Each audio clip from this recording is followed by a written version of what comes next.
Economía Hoy, con Gerardo Corrales. Es presentado por 80. Ahora, siguiendo la línea de los críticos, alguien podría decir, bueno, que por cierto no sé en cuánto estarán las operadoras, si están en ese 55% gobierno central, y todos hacen la diferencia y dicen, bueno, lo que están haciendo es abriendo la posibilidad de que el gobierno pueda captar hasta 25 puntos más. ¿Eso es así o...? Es una posibilidad, sin duda, pero hay dos temas ahí. Número uno, que de una u otra forma siempre iba a ser posible, digamos, tal vez una entidad pública, no del gobierno central, emitiera uno con un respaldo implícito. Digamos, siempre, si hay como una preocupación de que alguien va a tratar de hacer las cosas de manera poco transparente, con las reglas viejas siempre lo iban a poder hacer. Eso que quede bastante claro.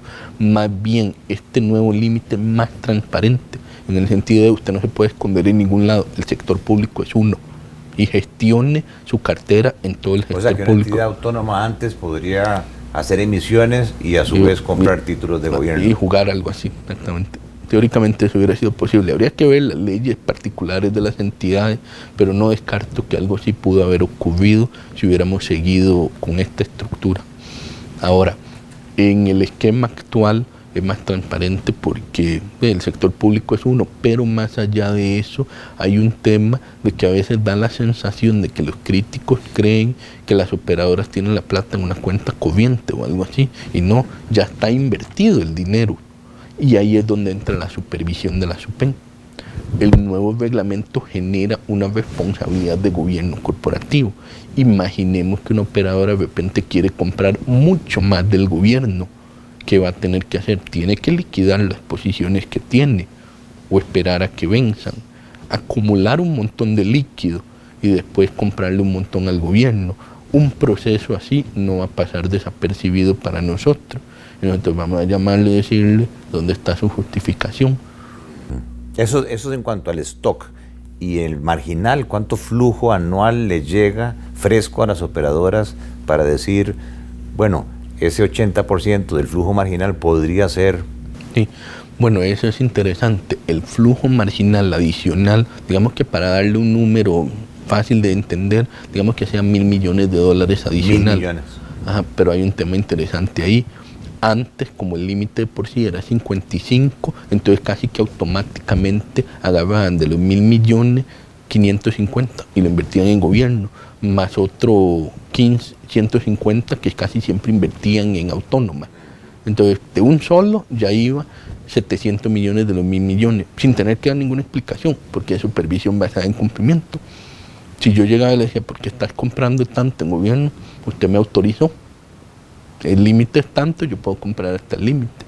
Ahora la idea es un poco diferente. Ahora la idea es muéstreme su modelo, entiéndase cómo fue que tomó la decisión de tener este portafolio. Muéstreme sus decisiones en la junta directiva. Quiero ver la discusión en actas de la junta directiva. Quiero ver la discusión que tuvieron a nivel de comité de inversiones. Quiero ver cómo tomó las decisiones el gestor del portafolio. Pero esa justificación ante la SUPEN es ex ante de la compra, o sea, antes de la compra, o es posterior a que yo compré los títulos. Esa es una buena pregunta. A ver, obviamente la SUPEN solo entraría a ver si hubo una compra rara, ¿no? Porque ese es como el escenario apocalíptico. Hablemos de escenarios apocalípticos. Aparece un operador y le compra a la torera $500 millones al gobierno. Ahí es donde entra la SUPEN, porque vamos a entrar antes. Pero la explicación no me la pueden escribir después. O sea, la explicación tiene que estar antes. Ellos tienen que haber tomado las decisiones antes. No puede llegar, a ver, tal vez el tema de fondo aquí, vámonos al corazón de un sistema de pensiones. Un sistema de pensiones es un ahorro de muy largo plazo, son inversiones de muy largo plazo, son estrategias de muy largo plazo. Lo que no puede ocurrir en un fondo de pensiones es que alguien te diga, compré esto porque me pareció una buena oportunidad. Eso no existe en un fondo de pensiones. O sea, no existe, compro esto porque hay una oportunidad, no. El fondo de pensiones más bien tiene que tener como una especie de disciplina rara de que las oportunidades no existen. Compra por una estrategia de muy largo plazo.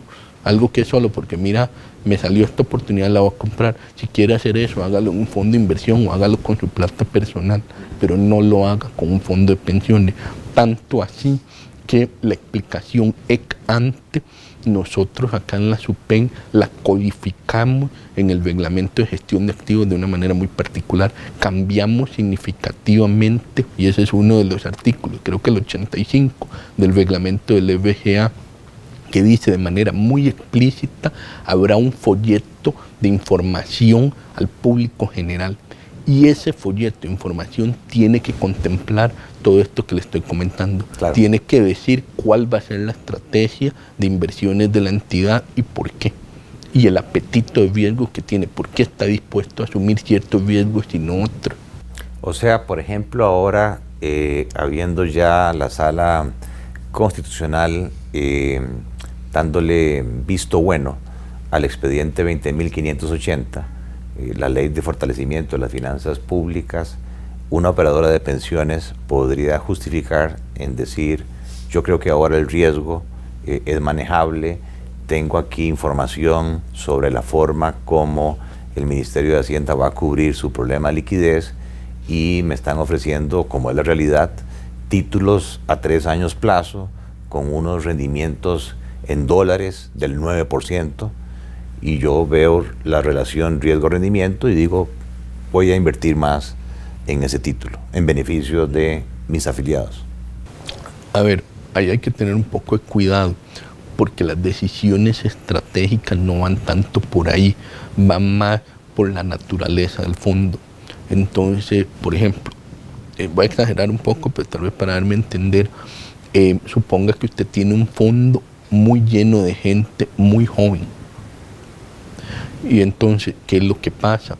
Usted me puede decir eso, mire, es que el gobierno mejoró y me sirve comprar 3 años. Y yo te voy a preguntar, ¿por qué te sirve comprar bonos de 3 años si tu gente está muy joven?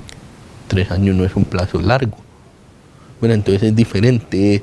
Si tu negocio, en este caso, manejar un fondo de pensiones, implica que, por ejemplo, tenés un fondo lleno de gente ya más mayor y que su plazo está más corto y pronto van a requerir de retirar el dinero, entonces de repente sí puede tener sentido comprar bonos de corto plazo, 2, 3 años.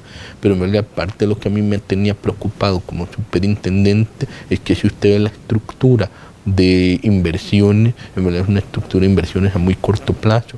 Y cuidado, no quiero que se me malentienda, no estoy diciendo que hay que comprar bonos de largo plazo, al contrario, cuando un fondo de pensiones tiene un horizonte muy largo de inversión, normalmente lo que hace es comprar acciones como ETFs, lo que habíamos hablado más temprano, no compra bonos.